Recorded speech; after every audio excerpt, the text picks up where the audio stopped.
Bonjour à tous et merci beaucoup d'être là, de prendre le temps de vous consacrer un peu à votre projet de vente de votre entreprise. Je vous dis merci, mais je vous dis surtout félicitations d'être là.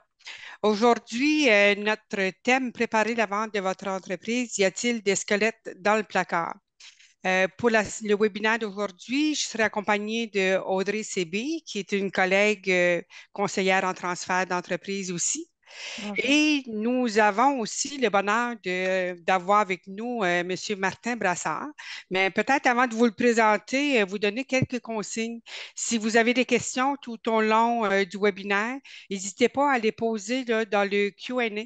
On va s'assurer là, à la fin d'avoir une période de questions et c'est là qu'on va pouvoir y répondre. Sans plus tarder, je vais vous présenter Martin, qui nous sommes vraiment privilégiés de l'avoir avec nous pour ce webinaire. Martin a commencé son parcours chez Raymond Chabot Grant Thornton en 2003 au service de la certification pour ensuite travailler au service de la fiscalité.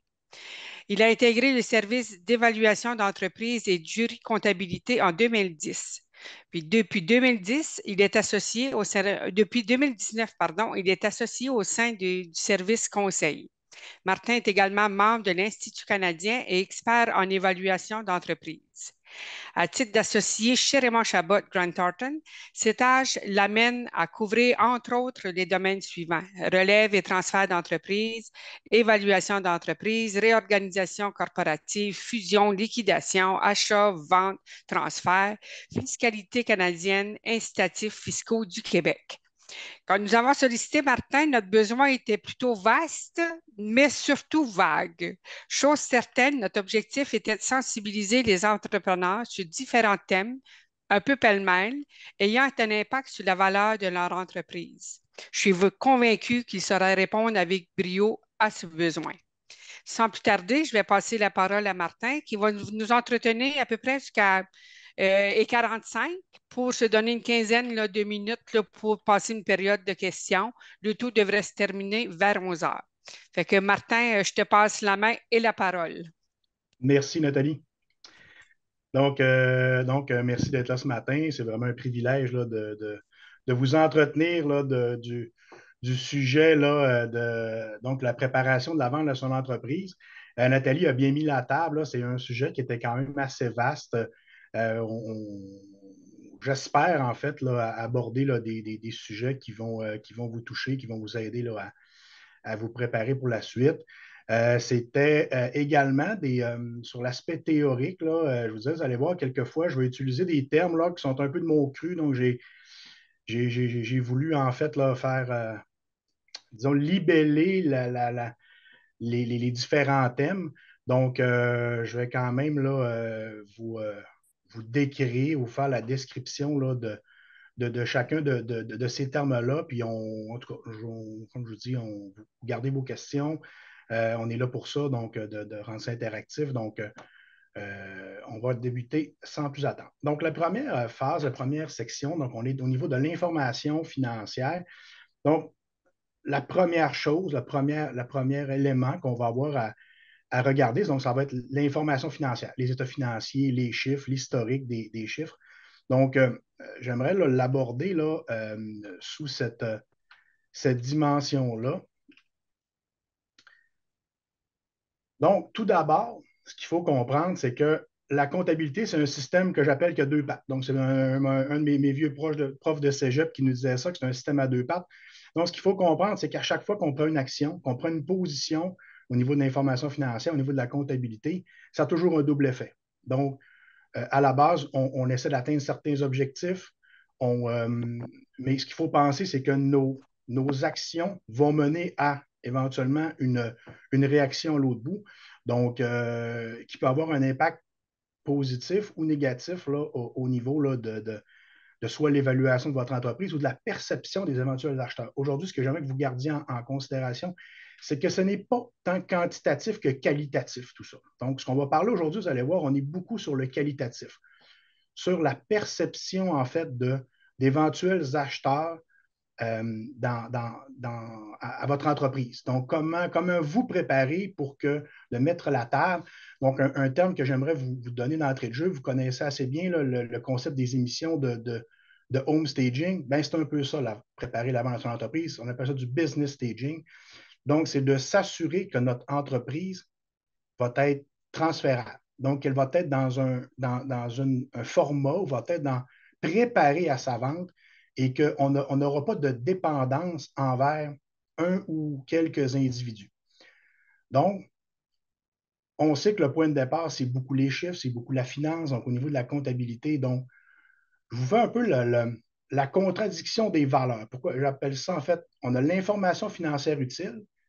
Ça, c'est la description qu'on va avoir là, quand on a nos cours de comptabilité. Qu'est-ce qu'une information financière utile? Quel est l'objectif principal de ça? Puis, généralement, c'est ce que les comptables vont s'attendre qu'on va prendre des positions et qui va nous permettre d'obtenir une information qui va donner à nos gestionnaires une bonne information pour prendre des décisions. La comptabilité inventive, ça, c'est un terme gentil pour dire qu'on va avoir nos entrepreneurs ou on va avoir vont souvent vouloir prendre des positions, vont avoir des objectifs différents. On va vouloir que l'information financière atteigne certains objectifs précis, soit de performance financière, soit par rapport aux attentes des ratios de nos partenaires financiers. Et puis, donc, ultimement, l'information financière utile, si on regarde, qu'est-ce que ça sert? À quoi ça devrait correspondre? L'objectif principal, c'est d'avoir une information qui est fiable et en temps opportun. Donc, qu'elle peut nous permettre, en fait, un usage de mesurer la performance sur une base périodique et fournir des indicateurs aux gestionnaires. Donc, l'information financière, elle est fiable, elle est reçue en temps opportun, elle nous permet d'être productif et de réagir.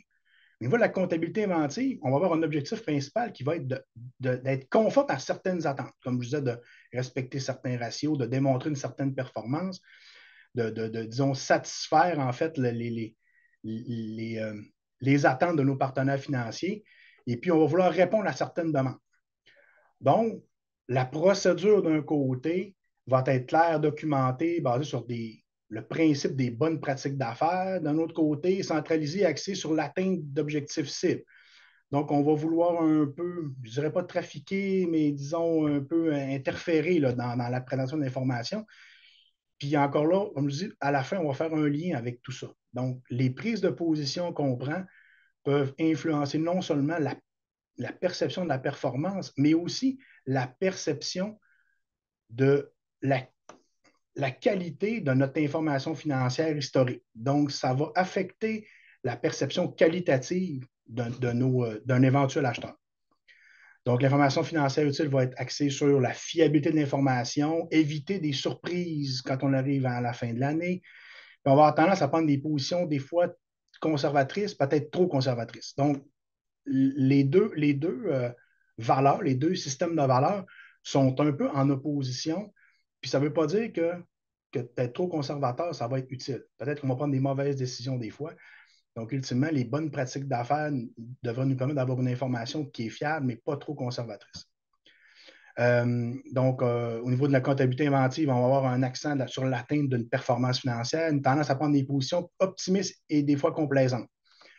Donc, vous allez voir plus tard l'évaluation d'entreprise, qui est souvent le constat qu'on tend à tirer de notre business staging. Donc, on va valoriser en fait notre entreprise de façon optimiste ou de la meilleure valeur, le meilleur prix possible. Bien, l'information financière, plus on va la faire fluctuer, plus on va jouer sur sa stabilité, bien, plus on vient affecter notre lecture d'état financier. Mais dans l'évaluation d'entreprise, vous allez voir, on l'organise, l'information. Mais ça ne veut pas dire que parce qu'on l'organise, qu'on la travaille, qu'on va avoir un flux monétaire représentatif, que notre historique n'aura pas un impact qualitatif là, sur la finalité. Les bonnes pratiques en gestion financière pour éviter les surprises, en fait, c'est que ce qu'on veut, c'est améliorer notre stabilité.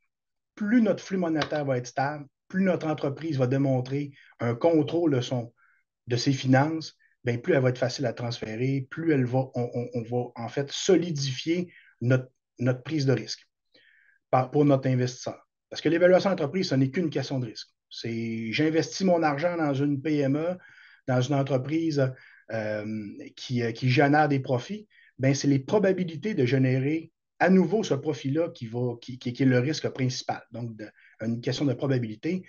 Donc, les bonnes pratiques en gestion financière vont nous permettre de stabiliser notre entreprise et les procédures de bonnes pratiques vont nous permettre que notre transfert soit plus harmonieux, que ce soit plus facile à transférer. Donc, nos repreneurs vont prendre moins de risques là, dans tout ce mouvement-là. Donc, je vous ai listé ici là, quand même, là, quelles sont les bonnes pratiques. Donc, une documentation adéquate de vos dossiers, consulter un expert comptable au besoin, mettre en place des procédures de fin de mois, conciliation bancaire, c'est important. Assurez-vous que votre système à deux pattes balance, que ce soit cohérent, qu'on n'ait pas à faire des gros rattrapages de fin d'année, ça paraît toujours moins bien.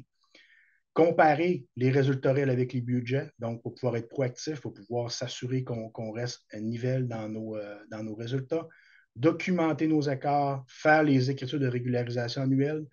Donc, si vous recevez votre fin d'année de l'année précédente, que vous ne passez pas vos régularisations dans votre comptabilité interne, bien là, vous créez une distorsion. Donc, quand vous fournissez ou que vous utilisez votre information financière mensuelle, bien, vous partez déjà avec une mauvaise base. Donc, ça, c'est une chose à faire attention.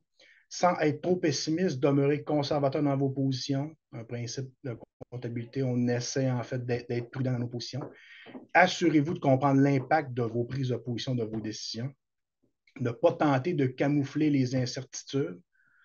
Donc, si on prend certaines hypothèses, on s'assure comme je dis, de garder en contexte le pourquoi on prend cette décision-là, la documenter. Et puis, ben, s'il y a des trucs qu'on n'est pas certain, mais des fois, on est peut-être mis des plus conservateurs.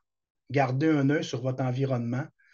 Donc, c'est-à-dire que si on prend des fois des positions trop conservatrices, qu'on peut venir en défaut de certains ratios financiers, bien là, on se pose la question, est-ce que là, j'ai été trop conservateur ou à la différence, est-ce que des fois, je peux avoir été trop optimiste puis respecter des ratios qu'à la fin de l'année, je ne serai pas en mesure, puis ça peut être pire d'un côté comme de l'autre. Donc, je vous dirais que le terme des bonnes pratiques, c'est sur la raisonnabilité, donc d'être raisonnable dans notre vision.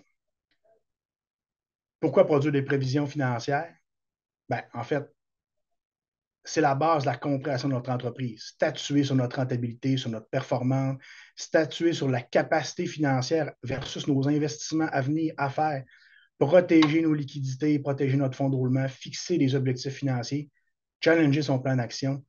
Donc, vous allez voir plus tard, on va faire un tour sur les indicateurs de performance, mais les prévisions financières, c'est une façon de valider nos objectifs, autant sur le plan quantitatif que nos cibles de développement des affaires, nos cibles de commercialisation. Donc, ultimement, la compréhension de notre entreprise, c'est souvent, quand on parle de squelette dans le placard, ne pas comprendre son entreprise ou que ce soit tout dans notre tête en tant qu'entrepreneur, qu'on crée des dépendances économiques qui fait que notre entreprise est plus dure à transférer. Bien, ultimement, de se préparer à l'avance, de savoir, en fait, à documenter ça pour pouvoir bien l'expliquer à nos repreneurs, le sortir dans notre tête, le mettre sur papier, le documenter, c'est un must. Bon, un sujet un peu plus complexe parce que ultimement, on parle d'éléments sur lesquels on appelle ça les revenus clandestins là, ou la petite caisse, là, tous les éléments où on va jouer dans des transactions hors bilan ou en dehors de notre compte de banque, donc les droits d'usage, les dépenses discrétionnaires. Fait que je nous ai fait un petit tableau là, pour échanger là-dessus. Ce n'est pas un sujet facile à discuter, mais ultimement, on va essayer là, de l'aborder d'une certaine façon. C'est que les éléments exceptionnels ou non représentatifs vont avoir donc un effet direct sur l'information financière. Donc, si vous ne les quantifiez pas, vous ne les connaissez pas, et quand vous regardez vos états financiers internes, votre information financière, vos indicateurs de gestion, puis que vous n'êtes pas au courant de, bon, j'ai certaines dépenses qui sont exceptionnelles, qui sont non récurrentes, qui en fait, après mon transfert d'entreprise, n'apparaîtront plus dans les résultats financiers, ben, ça nous donne une mauvaise perception, effectivement. Donc, prenons-le élément par élément. Ce que j'appelle la petite caisse, donc les revenus clandestins ou faire du noir, là, c'est une pratique qui est quand même assez courante. Euh, Clairement que l'impact de ces revenus-là, c'est une sous-performance dans notre rentabilité. Tous les éléments-là vont mener soit une sous-performance directe au niveau de notre information financière interne, mais le fait d'avoir une petite caisse, d'encaisser certains dollars dans une petite caisse à part qui ne passe pas dans le compte, bon, ben, on crée une sous-performance de notre rentabilité. Puis ultimement, ben, ça a un effet direct sur la perception de notre flux monétaire, donc notre flux monétaire annuel. Donc, rapidement, quand on monte nos états financiers à un acheteur, ben, ça a un impact sur la valorisation directe. C'est quand même un élément qui n'est pas si grave que ça au niveau de l'évaluation de l'entreprise parce que tous les éléments qu'on a là à gauche, ce sont des postes qu'on peut travailler, qu'on peut dire, ben écoute, il y a des éléments exceptionnels qui sont survenus dans certaines années. Moi, en fait, là, il y a un certain montant que je n'avais pas déclaré. Ultimement, on pourrait le considérer comme étant un élément non représentatif. Mais ça ne paraît pas très bien, de vous l'avouer. Ce pas des éléments qui sont très, très vendeurs. Donc, je vous dirais que l'effet, il est plus sur le qualitatif que sur le quantitatif. Donc, sur la perception non seulement de je montre mon état financier à un banquier, puis que dans l'évaluation d'entreprise, je fais un ajustement parce que je dis qu'il manque des revenus. Comme je vous dis, l'effet monétaire, il est là. On l'ajoute, on l'additionne, puis on dit, bon, mais écoute, mon entreprise se valorise sur ce bénéfice-là. Mais d'un autre côté, si on monte une pratique qui est devenue une pratique récurrente, c'est sur l'aspect qualitatif là, que c'est mauvais. Donc, au niveau des impacts de ces éléments-là, on va les passer quand même un par un, mais ultimement, vous voyez que la colonne de droite nous montre et que c'est souvent, la plupart des cas, des impacts négatifs. Dépenses de nature personnelle. Les dépenses de nature personnelle, donc, exemple, je passe certaines dépenses d'épicerie dans mon entreprise ou un véhicule à utilisation personnelle. Ben, en fait, ça se quantifie. Il y a un risque fiscal quand même, là, vous voyez dans les impacts, mais ultimement, ce sont les éléments qui se redressent là, au niveau de l'évaluation d'entreprise sur le côté quantitatif. Mais encore là, si c'est des opérations qui sont importantes, qui nécessitent un ajustement majeur, encore là, c'est l'impact qualitatif au final qui va nous créer une moins bonne perception. Rémunération de la direction, donc si on est surpayé, sous-payé, on peut amener sur une sous-performance. Les éléments là, fréquents, donc impôt exigé, compte provisionnel, crédit d'impôt, donc tout ce qui est des éléments un peu discrétionnaires qui peuvent faire bouger notre facture d'impôt, qui vont nous créer des autres revenus, des éléments qui vont généralement doivent être ajustés. Gains-pertes sur la vente d'immobilisation, qui ne font pas partie des opérations courantes, vont être ajustés. Des contrats de nature exceptionnelle. Donc, il faut avoir une année où on va avoir un gros contrat qui ne se répétera pas. Donc, souvent, on peut penser, dans ma dernière année, j'ai eu un contrat très, très profitable qui a augmenté mon profit. Puis au bout de tout ça, ben oui, dans les états financiers, ça nous montre une bonne année, mais ça peut être trompeur pour le lecteur. Donc, si ce n'est pas probable qu'on répète ces ventes-là en vérification diligente, qui est le bout où l'acheteur va venir vérifier si son offre tient la route, ben on pourra avoir des surprises de ce côté-là. Il y a d'autres éléments qui ne sont pas mentionnés là, mais toutes dépenses entre des sociétés sous contrôle commun. Si on a un groupe de sociétés où il va y avoir, exemple, un immeuble dans une autre compagnie, le loyer qu'on se verse, est-ce qu'il est représentatif du marché? Oui ou non, ça peut avoir un effet de sur ou sous-performance. Donc, il faut faire attention si dans une transaction, on ne garde pas l'immeuble, on la vend, ou on la garde, on ne la vend pas dans la transaction. Il faut faire attention si, exemple, on joue le loyer après. Donc, l'idée, c'est quand on va arriver à la section évaluation, c'est d'arriver à connaître quels sont ces éléments-là qu'on juge exceptionnels ou non représentatifs, de savoir les quantifier, de savoir donc quels ont les impacts. Donc, sur sous-performance à rentabilité, peut mener à des mauvaises prises de décision. Donc, ultimement, quand on regarde nos fins de mois, des fois, on peut penser que nos résultats sont meilleurs qu'ils le sont en réalité ou l'inverse. Augmentation du risque fiscal, clairement que dans une vente, on parle de vente d'entreprise en général, mais dans une vente d'actions, plus les probabilités qu'il y ait des vérifications fiscales, des problématiques historiques, donc précédant la vente de notre entreprise, bien, ça peut mener à une moins bonne perception. Au niveau du risque, il y a une façon de se protéger légalement, mais quand même, ça peut créer des mauvaises perceptions. Mauvaise perception des partenaires externes, effet quantitatif et qualitatif sur la valorisation de l'entreprise, j'en ai assez parlé. C'est sûr que l'impact principal, souvent, ça va être de diminuer la facture d'impôt, donc payer moins d'impôts, mais vraiment. Est-ce que c'est vraiment une bonne chose? Ce qu'il faut comprendre, c'est que le taux d'impôt corporatif pour une société par action est quand même à son plus bas des 15 dernières années. Donc, on parle de taux qui vont varier entre 12 et 18. Donc, ultimement, je pense il faut prendre ça en considération, que le fait de baisser certaines factures d'impôt, surtout quand on s'approche de sa vente, est-ce que c'est une bonne décision? Donc, ultimement, c'est à réfléchir. Donc, autre élément qui sont à prendre en considération quand on doit réfléchir à notre vente, lorsqu'on est en situation d'activité saisonnière ou cyclique. Donc, qu'on va en fait là, avoir des mois où c'est plus tranquille ou pratiquement arrêté. Donc, on a certains enjeux là, au niveau de ce type d'entreprise-là là, qui touche des activités saisonnières. Bien, les entrées de fonds, sorties de fonds vont être asymétriques. Donc, peut arriver qu'on ait, exemple, des remboursements qui sont ou des dépenses qui sont fixes à chaque mois, mais nos entrées de fonds, elles, vont fluctuer dans le temps.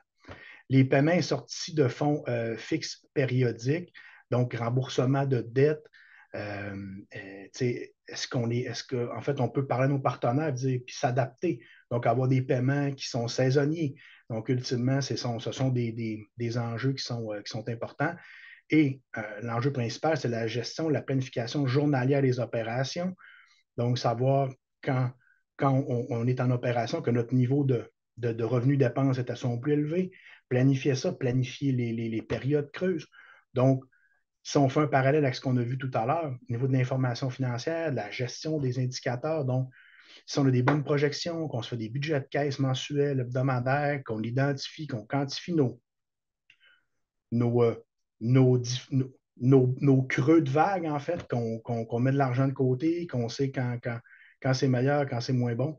Donc, c'est clair que la connaissance de notre entreprise, de nos fluctuations périodiques, c'est un élément majeur pour arriver à, comme je vous disais depuis le début, c'est d'arriver à stabiliser notre flux monétaire, à ne pas créer de creux qui peuvent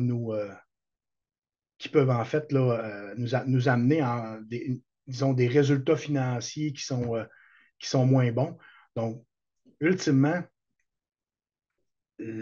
les enjeux de l'activité saisonnière, c'est une question on connaît notre cycle d'opération, on anticipe les coûts, on planifie nos besoins financiers, nos besoins d'opération, on limite les impacts. Plus on connaît notre entreprise, plus c'est facile d'arriver à ce qu'au final, notre entreprise passe bien à travers ça, puis qu'elle reste performante. Donc, un lien avec tout ce qu'on vient de parler, c'est que on sait qu'il y a certains secteurs d'activité où la gestion des liquidités va être quelque chose de majeur. Donc, surtout avec la fin d'année qui s'en vient, on en entend parler beaucoup, le prêt d'urgence qui va être à rembourser. Donc, ultimement, les mesures d'intervention à courte portée pour les gestionnaires, pour les entrepreneurs, ben, c'est déjà à planifier. C'est une bonne pratique d'affaires en général, mais là, la pression va être plus forte. Donc, ultimement, il faut être bien préparé à ça. Je vous ai mis ici là, une liste d'actions. Je ne vais pas passer à travers l'ensemble de tout ça. Dans la présentation, j'ai essayé d'être un petit peu plus large, là, puis pour vous laisser peut-être certains outils là, pour vous permettre de réfléchir à ça. Mais la gestion du fonds de roulement, la gestion des liquidités, de, de, de savoir, en fait, quel risque on prend avec, dans la façon de payer nos créanciers, payer nos créditeurs, de gérer notre cycle d'opération saisonnier, euh, de, de, de mettre un emphase sur l'encaissement de nos comptes. Est-ce qu'on a des comptes clients? Quel est nos délais d'encaissement? Quels sont nos délais de paiement? Donc, ultimement, les mesures d'intervention à courte portée que je vous présente là, ça se trouve être des bonnes pratiques d'affaires pour mitiger notre risque d'affaires et puis donc démontrer en fait à nos éventuels repreneurs que comment on réagit là, dans différentes situations et puis de montrer les actions qu'on a mises en place. Donc, tu sais, le fait d'avoir certains passifs, on va en parler un petit peu plus tard dans la présentation, mais quand on vend une entreprise, on vend un ensemble d'actifs et on a souvent des passifs qui suivent. Donc, le fonds de roulement, c'est une combinaison d'actifs court terme et de passifs court terme. On va avoir aussi nos dettes à long terme. Donc, la façon de gérer nos coûts à payer, de gérer nos TPS, TVQ, nos retenues à la source, donc de ne pas prendre de retard là-dedans, c'est des pratiques d'affaires de base. Mais si vous saviez comment on doit faire des interventions pour gérer ça, donc des éléments super importants. Donc, là, je passerai un peu par-dessus. Ben, le budget de caisse, faire le lien avec l'activité saisonnière, c'est un must. Donc, d'arriver à gérer de façon périodique, ça peut être à la semaine, ça peut être au mois. Donc, de montrer en fait nos cash-in, nos cash-out, qui distorsionnent un petit peu avec la comptabilité de base, où on va être dans une présentation d'informations financières organisée. Là, on est vraiment dans le flux monétaire. Qu'est-ce qui rentre, qu'est-ce qui sort, quand est-ce que ça rentre, quand est-ce que ça sort. Donc, ça, c'est un must pour. Puis plus on va connaître notre entreprise, plus on va avoir documenté ces outils-là, mais meilleur on va être, puis notre entreprise va être plus stable. Autre indicateur de performance intéressant, je vous liste ici 4 indicateurs de base que je pense que tout entrepreneur devrait connaître, devrait travailler dans la connaissance, la compréhension de son entreprise. Puis comme je vous dis, ça fait un lien direct après ça avec la valorisation. Le premier, c'est la marge brute ou en fait la marge sur nos coûts variables. Donc, qu'est-ce qu'on génère pour chaque mesure d'intervention qu'on fait, que ce soit donc par rapport à nos ventes, par rapport à notre, en fait, à notre, je pourrais dire, en fait, cet indicateur-là, lui, c'est sur, quand on connaît notre cible, de dire, quand je fonctionne, pour chaque dollar de chiffre d'affaires qui rentre, il me reste combien pour couvrir mes frais fixes. Donc, ça, c'est notre point mort. La couverture de nos frais fixes, notre équilibre budgétaire, en fait, là, c'est la base de toute prévision, projection financière fiable. C'est également une façon de comprendre son prix de revient, de s'assurer qu'on a une relation entre le volume d'affaires qu'on fait et le prix de vente qu'on propose à notre clientèle. Donc, la marge brute, la marge sur coût variable, c'est un must, il faut le comprendre. C'est la base Puis plus on va être stable de ce côté-là, plus ça va être facile de documenter notre flux monétaire représentatif au niveau de l'évaluation d'entreprise. Plus il va fluctuer, bien, pire ça va être. Ça, c'est une importance capitale de comprendre nos charges fixes et nos charges variables. Taux d'occupation, on parlait d'activité saisonnière, donc de compréhension de son cycle d'opération, de ses activités proches. En fait, ça nous permet non seulement de nous donner des bonnes cibles de développement des affaires, mais également d'arriver à planifier nos creux de vague, à savoir quand il va falloir peut-être jouer un peu sur notre payroll. Est-ce qu'on va slacker des gens? Est-ce qu'on va embaucher? À partir de quand? Donc, vraiment de combiner nos réflexes de gestion au niveau opération versus nos cibles. Donc, c'est vraiment la base d'une saine gestion, là, non seulement des liquidités, mais aussi d'opération. Donc, le taux d'occupation, c'est un ratio de base là, qui est très important. Fonds de roulement, on en a parlé tantôt. Liquidité, Mais la liquidité, en fait, ce n'est pas nécessairement le fonds de roulement. Ce que j'ai dans mes comptes clients, dans mes inventaires, je ne les ai pas en liquide. Donc, ultimement, oui, le fonds de roulement, c'est le ratio, en fait, qui nous permet d'anticiper notre capacité à court terme de couvrir nos obligations. Court terme, c'est un ratio, en fait, j'appelle le ratio de la prudence. C'est de se dire, ben, au cours de la prochaine année, est-ce que je vais avoir assez de volume ou en fait, je vais tout le temps vivre sur du temps emprunté? En fait, il faut que je génère des ventes pour couvrir mes obligations. Donc, c'est un ratio qui est souvent, il est très connu, mais il est souvent sous-estimé en situation de croissance. Plus on va monter, plus on va augmenter notre chiffre d'affaires, plus on va mettre de la pression sur cet élément, sur le fonds de roulement. Donc, plus on va en avoir besoin. Donc, si on est dans une entreprise en croissance et qu'on n'a pas planifié ça comme il faut, ben, ultimement, ça peut, même si on génère des bonnes performances, ben, ça peut mettre de la pression sur notre entrepreneur. Donc, il faut savoir là, bien gérer cet outil-là, cet indicateur-là. Capacité de remboursement. Pour un vendeur ou un entrepreneur qui est en position de vente, qui n'a pas de dette ou très peu de dette, la capacité de remboursement ne sera pas un indicateur qui va être très, très regardé. Mais si on s'enligne pour pouvoir vendre sa business, ben, il faut savoir en fait quelle est la capacité de s'endetter de l'entreprise. Dans l'évaluation d'entreprise, c'est un élément qu'on va regarder, qui est majeur. Donc, il est primordial de démontrer à l'institution financière, à la banque, qu'on est capable de rembourser de la dette. Parce que nos repreneurs ne sont pas toujours des gens qui ont des millions en banque, puis même assez rarement. Et qu'ultimement, ce qu'on va avoir à démontrer, c'est est-ce que l'entreprise est capable d'utiliser son propre levier financier pour mener à bien la transaction. Donc, être capable de payer une dette supplémentaire.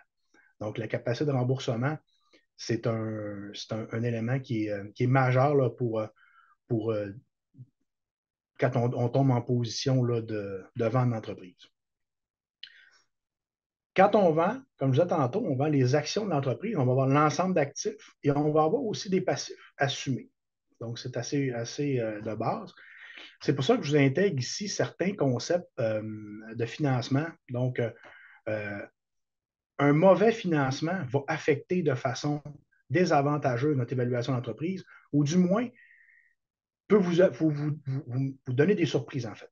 Donc, l'objectif d'avoir une bonne configuration de financement, c'est d'éviter les surprises. Donc, qu'on n'ait pas à faire un trop gros ménage quand on va arriver pour vendre notre business. Donc, que notre court terme, notre ratio de fonds de roulement fait du sens, que notre ratio d'endettement global fait du sens, et puis que notre dette globale sur équité n'est pas incohérente. Donc, on n'excède pas les mesures maximales. Donc, il y a un concept de financement de base qui est de financer du court terme avec du court terme, du long terme avec du long terme. Ben, c'est un peu ça là, qui est important, donc d'arriver avec une configuration de bilan qui est logique. Parce qu'une des premières analyses qu'on va faire quand on émet un rapport d'évaluation d'entreprise, ça va être de regarder est-ce que notre bilan fait du sens par rapport au ratio de secteur. Donc, on va tracer une ligne en plein milieu, puis on va quantifier en fait est-ce que notre bilan il est bien positionné ou mal positionné, puis pour démontrer en fait la différence entre deux entreprises du même secteur d'activité qui génèrent le même flux monétaire, mais qu'il y en a un qui est endetté jusqu'au cou, puis l'autre n'a pas de dette.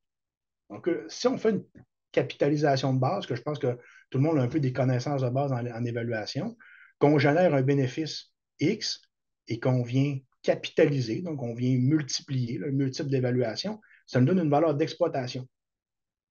Mais ça ne tient pas compte du niveau d'endettement. Donc, cette analyse-là du bilan va venir en fait nous permettre de quantifier, excusez-moi le terme, mais la beauté du bilan ou les sous-capitalisations qu'un bilan peut démontrer. Donc, ça ne change rien à la conclusion sur la valeur, parce qu'elle a toujours été là. Quand on l'évalue une date X, mais c'est plus sur la perception en tant que vendeur on n'avait pas considéré ça. On s'était dit que notre entreprise vaut 5 fois les profits, mais que finalement, on ne s'est pas rendu compte qu'on était peut-être un petit peu plus endetté que la moyenne. Mais là, ça nous fait un moins directement dans notre conclusion. Donc, c'est à prendre en considération. Ici, j'avais décrit globalement les types de financement, donc financement à court terme, les marges de crédit, euh, faire attention si on a des ratios respectés, donc de bien documenter notre dossier dans ce sens-là. Qu'est-ce qu'un financement à terme, donc un financement qu'on paye sur une certaine durée?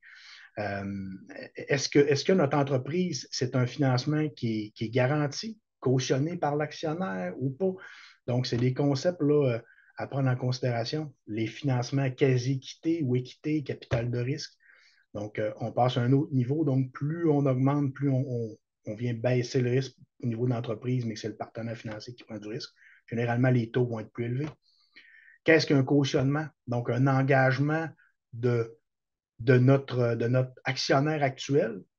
Si dans un transfert, notre repreneur n'est pas en mesure d'assumer ce cautionnement-là, ben, il faut voir est-ce qu'on va être en mesure de transférer l'entreprise. Est-ce que l'entreprise va être capable de survivre à ça? Est-ce que nos partenaires financiers vont nous suivre? Il y a vraiment certains secteurs d'activité où c'est un élément majeur. Au niveau des garanties, ben, est-ce qu'on a un bilan où on va avoir un support d'actifs pour garantir des prêts? Est-ce qu'on a une bâtisse? Est-ce qu'on a des équipements? Le côté achalandage ou le goodwill, c'est un actif intangible. Donc ça, les banques le reconnaissent pas.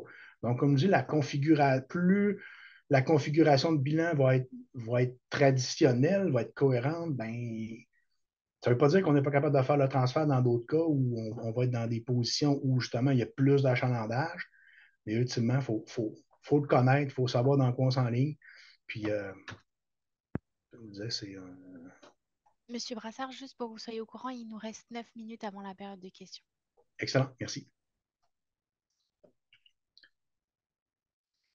Les garanties, je viens de vous en parler. Donc, quand on a des hypothèques, des éléments de la garantie, ça, j'en ai parlé. OK, on tombe dans la dernière section. Donc, l'évaluation d'entreprise, on a parlé un paquet d'affaires, toujours en lien avec des éléments quantitatifs, des éléments qualitatifs. Bon, on va venir un peu voir cette théorie-là, en fait, là, elle s'atterrit comment. Au niveau de l'évaluation d'entreprise, on a trois grandes approches. Une approche basée sur les actifs. Donc, ça, c'est les actifs qu'on appelle tangibles, ceux qu'on peut toucher. Donc, notre compte de banque, nos comptes clients, nos inventaires, nos immobilisations, moins nos passifs, qui nous donnent une valeur d'actifs net. Cette méthode-là se décline à une méthode de liquidation. Donc, quand on a une entreprise qui n'est pas suffisamment rentable pour supporter notre actif, on va axer vers une méthode de liquidation ou une méthode en continuité d'exploitation, qui est une méthode d'actifs net redressé. Donc, on va avoir donc une valeur dans une position où l'entreprise elle génère suffisamment de bénéfices pour justifier cette valeur d'actifs. La méthode d'actifs sert surtout à quantifier notre support d'actifs tangibles et les approches de rentabilité de marché vont servir à évaluer l'écart entre cette valeur d'actifs-là et la valeur marchande réelle de l'entreprise. Donc, le côté achalandage, c'est l'écart entre les deux autres méthodes et la méthode d'actifs corporels.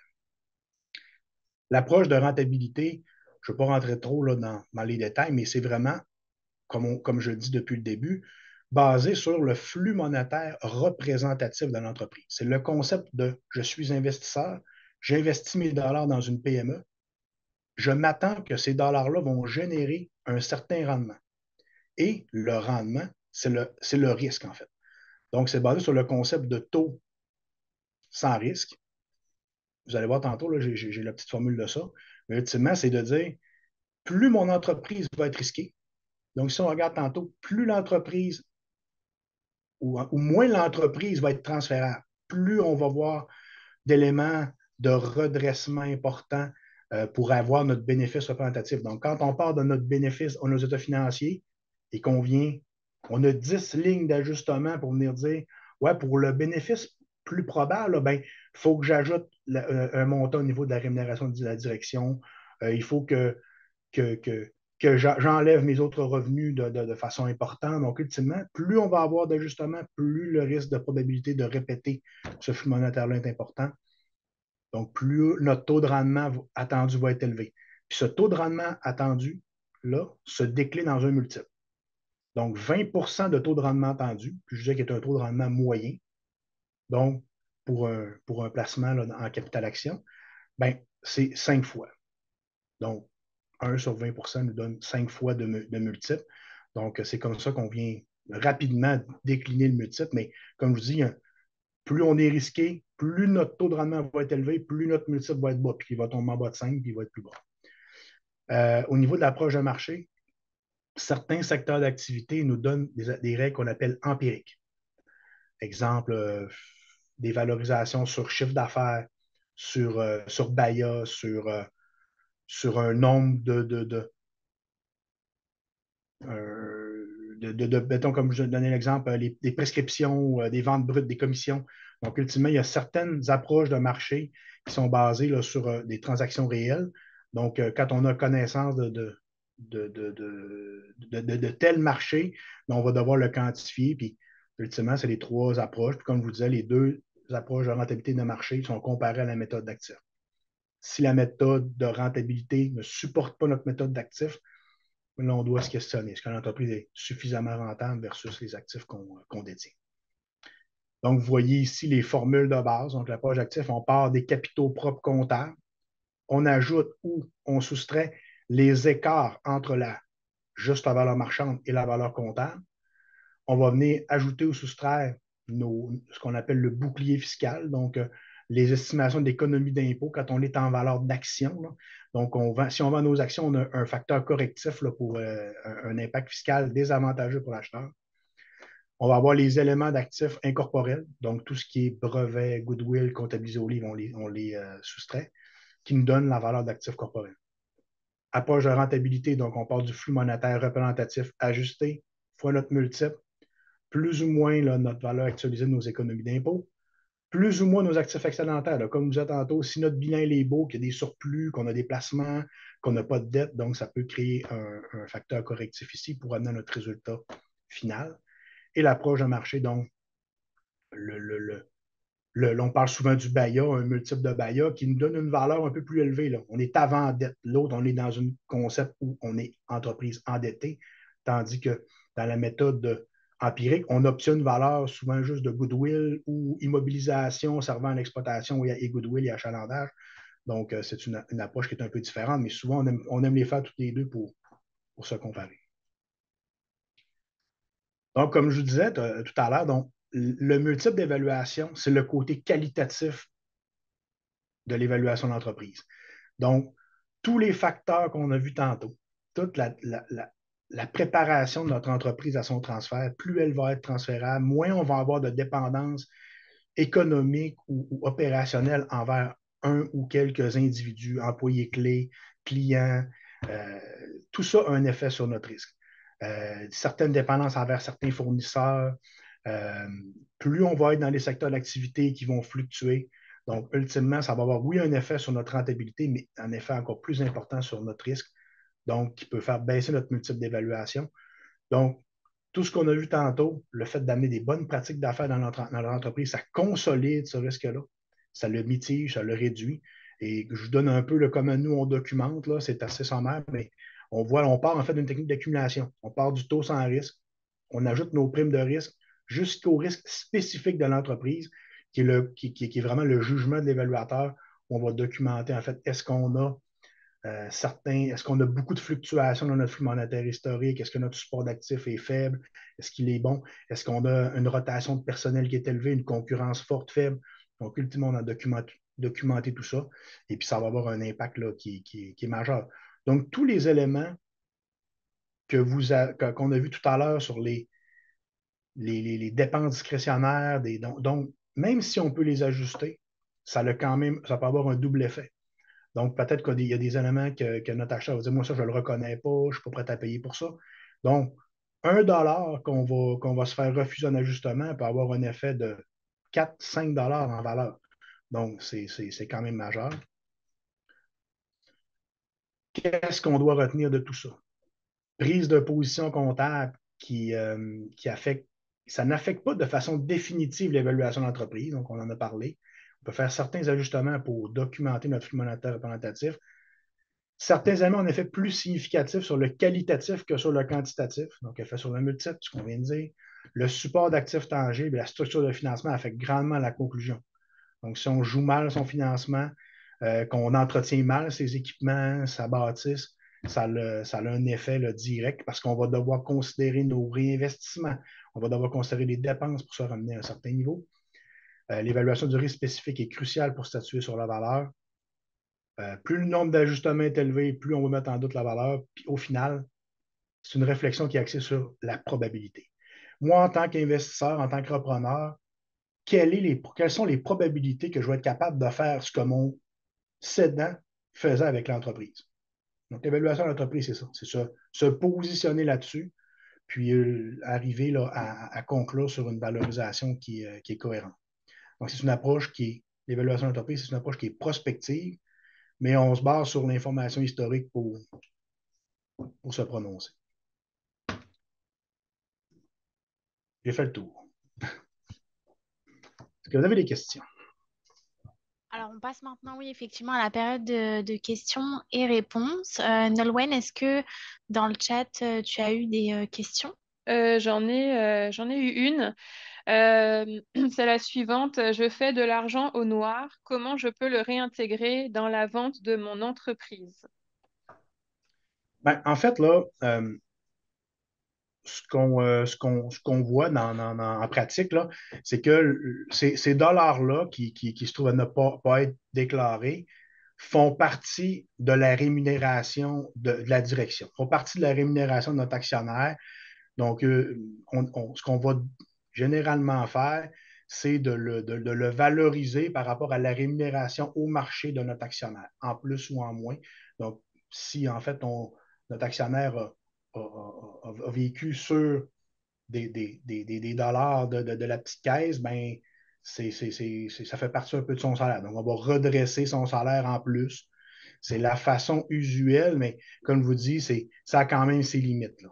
Et ça n'a pas une très, très bonne perception. Puis, jouer là-dessus, ben, il faut souvent plus benchmarker le salaire au marché versus le salaire réel pour amener une cohérence dans ce chiffre-là. Mais c'est en pratique, c'est comme ça Mhm. qu'on le traite. Parfait, merci. La prochaine question, qu'entendez-vous par risque spécifique? Ouais. Ben, risque spécifique, c'est en fait l'entreprise qu'on est en train d'évaluer. L'entreprise, elle évolue, en fait, là, les premiers facteurs de risque d'accumulation sont en lien avec l'environnement global de l'entreprise. Le risque spécifique, là, on est vraiment sur le risque précis de l'entreprise qu'on est en train d'évaluer. Sa situation géographique, sa concurrence directe, donc son assemblage d'employés. Donc, c'est vraiment relié à l'entreprise qu'on est en train d'évaluer spécifiquement. Donc, ce n'est pas juste une histoire de marché. Donc, toutes les entreprises sont différentes. Donc, il faut vraiment qu'on adapte notre réflexion sur l'entreprise en elle-même. Donc, on peut avoir deux entreprises qui sont une à côté de l'autre, comme dit, qui ont dans le même secteur, qui vont faire la même chose, générer le même chiffre d'affaires, mais les deux n'auront peut-être pas la même performance, n'auront peut-être pas la même capacité à se transférer que l'autre. Donc, c'est ça le risque spécifique. Parfait, merci. Prochaine question, comment calculez-vous le ratio de fonds de roulement? Ben, le ratio de fonds de roulement, on utilise le ratio standard parce qu'on fait qu'il est actif à court terme sur passif à court terme. Donc, incluant la portion court terme de la dette à long terme, c'est sûr qu'on va quand même regarder est-ce qu'il y a une cohérence, est-ce que notre endettement global fait du sens, mais on le compare. Hein. Pourquoi on utilise le standard? C'est qu'on le compare avec une base de données qui s'appelle Risk Management Association, qui est en fait la base de données utilisée par les banques. Donc, nous, si on veut le comparer avec le bon concept, il faut prendre la même formule. Donc, le fonds de roulement, ça se trouve être ça. Donc, notre capacité, en fait, à couvrir nos passifs à court terme, c'est un des premiers ratios qu'on regarde là, quand on analyse le bilan là, en niveau de l'évaluation de l'entreprise. C'est un des premiers qu'on regarde. Parfait, merci. Est-ce possible de réexpliquer comment est calculé le multiple du BAYA dans le cadre de la vente d'une entreprise qui est profitable et sans dette? Bon, ouais, en fait, si on a la formule d'évaluation de la capitalisation de BAYA, L'avantage qu'on a de cette méthode-là, c'est qu'elle est quand même assez simple. Donc, du moment où on a déterminé notre bénéfice avant impôt, intérêt, amortissement, donc notre fonds généré, donc on part de notre bénéfice avant impôt plus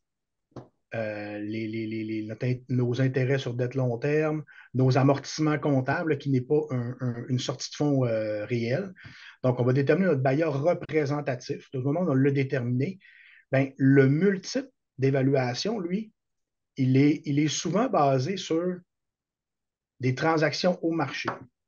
Donc, on va souvent le comparer à des bases de données à lesquelles on a accès pour venir voir, bon, ben, j'ai une entreprise du secteur public qui s'est transigée à tel multiple, donc on va souvent le comparer à ça. Mais la conversion réelle pour avoir le multiple de Baïa, lui, on part de notre multiple sur flux monétaire net, puis il y a vraiment un calcul de conversion parce qu'on vient. C'est un concept assez technique, là, je ne vais pas trop embarquer dans les détails, là, mais on va convertir en fait ce multiple-là pour le ramener en multiple de Baïa. Parce qu'on n'arrive pas à la même place dans la conclusion d'évaluation, on arrive vraiment à la valeur totale de l'entreprise, avant dette. La méthode des Baïa, elle nous donne Baïa fois notre multiple, nous donne notre valeur totale de l'entreprise. Et après, il faut venir ajouter notre encaisse, soustraire nos dettes, donc, et ajouter nos actifs excédentaires. Donc, on n'arrive pas à la même place, mais les deux méthodes devraient au final arriver pareil quand on vient ajouter, soustraire nos surplus. Mais le multiple, là, c'est une conversion théorique de venir prendre notre multiple sur le concept d'entreprise endettée et on va venir ramener ce multiple-là sur, ben, je vous disais que dans la majorité des cas, on va le backer, excusez-moi, le benchmarker sur la base de données, là, des bases de données de transactions réelles.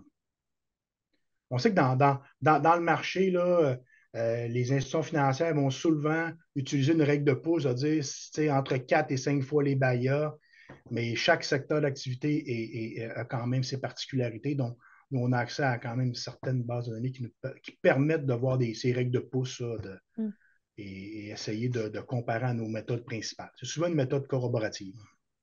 Merci beaucoup. Ensuite, comment l'évaluation d'une entreprise est affectée par la montée des taux d'intérêt? Ben, en fait, c'est directement sur le multiple. Le taux sans risque, lui, est plus élevé qu'avant. On partait d'un taux sans risque il y a quelques mois, quelques années, où on était en bas de 2 Et là, on part d'un taux sans risque qui, lui, le taux sans risque, là, ça se trouve à être l'obligation d'épargne du Canada 10 ans, donc qui sont tout près là, de 4. Donc, ultimement, là, on a une augmentation technique là, de nos taux d'intérêt qui se prennent en considération dans le multiple d'évaluation. Merci. Comment évaluer la sous-capitalisation d'une entreprise? Oui, mais en fait, la sous-capitalisation, on la résume souvent en deux ratios principaux. Le ratio dette totale sur équité, donc sur capitaux propres, et le ratio dette à long terme sur immobilisation. Donc, si on voit en fait là, que ces ratios-là